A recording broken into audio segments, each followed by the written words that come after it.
আল্লাহ যেদিন বললেন যে আজ রাতেই তুমি আর আবু বকর হিজরত করো, রাসূল সাল্লাল্লাহু আলাইহি ওয়াসাল্লাম ওই দিন দুপুর বেলা আবু বকর রাদিয়াল্লাহু তাআলা আনহুর ঘরে গেলেন। তিনি কখনো দুপুর বেলা বেরোন না, তিনি কখনো মাস্ক পরে বেরোতেন না। সেদিন তিনি মাস্ক পরে বেরোলেন, খারাজা মুতাকান্নিয়ান, মুখ ঢেকে বেরোলেন। আবু বকর রাদিয়াল্লাহু তাআলা আনহুর ঘরে যেয়ে বলেন, আবু বকর আখরিজ মান ফিল বাইত, ঘরে যারা আছে বের করে দাও, প্রাইভেট আলাপ আছে। আবু বকর রাদিয়াল্লাহু তাআলা আনহু বললেন, ইয়া রাসূলুল্লাহ, আসমা আর আয়েশা একজন তো আপনার পরিবার আর একজন তার বোন, আমরাই তো, বলেন। রাসূল সাল্লাল্লাহু আলাইহি ওয়াসাল্লাম আশ্বস্ত বললেন যে আজ রাতেই আমরা হিজরত করব। আজ রাতেই। মক্কা থেকে মদিনা হচ্ছে উত্তর দিকে, কোন দিকে? আপার নর্থ। তিনি মক্কা থেকে মদিনায় হিজরত করবেন উত্তরে, কিন্তু তিনি বের হলেন দক্ষিণ দিক দিয়ে, শত্রুর চোখে ধুলি দেওয়ার জন্য। দেখেন, দিনের বেলা বেরোলেন না, রাতে বেরোলেন। দেখেন, একটার পর একটা প্রিকশন। দুপুরে বেরোলেন, চেহারা ঢেকে বেরোলেন, প্রাইভেসি মেনটেন করলেন। ডেস্টিনেশন এদিকে বের হলেন, এই দিক দিয়ে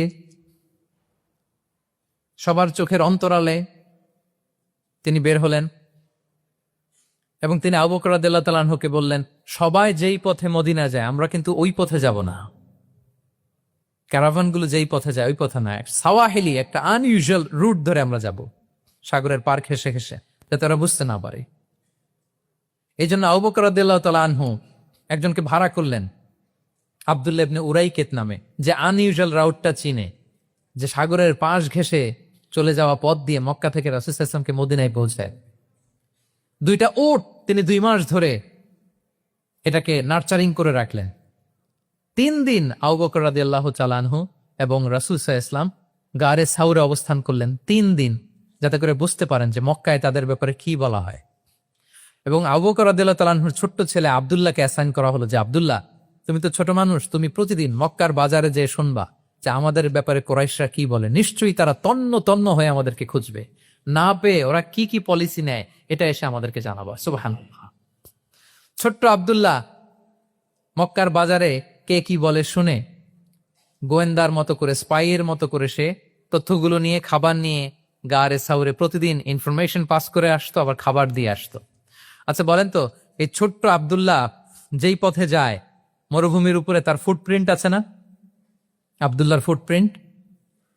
তো কোরাইশরা তো তন্ন তন্ন হয়ে রাসূল সাল্লাল্লাহু আলাইহি ওয়াসাল্লামকে খুঁজতেছে, ডানে বায়ে সামনে পেছনে সব জায়গায়। তারা যদি আব্দুল্লাহর ছোট্ট পায়ের ছাপ পায় আর সেটাই যদি ফলো করে, তাহলে ডিরেক্টলি তারা কোথায় যেয়ে পৌঁছবে? রাসূল সাল্লাল্লাহু আলাইহি ওয়াসাল্লামের কাছে, গারে সাউরে। আল্লাহ রাসূল সাল্লাল্লাহু আলাইহি ওয়াসাল্লাম কি করলেন? আবু বকর রাদিয়াল্লাহু তাআলা আনহু কি করলেন?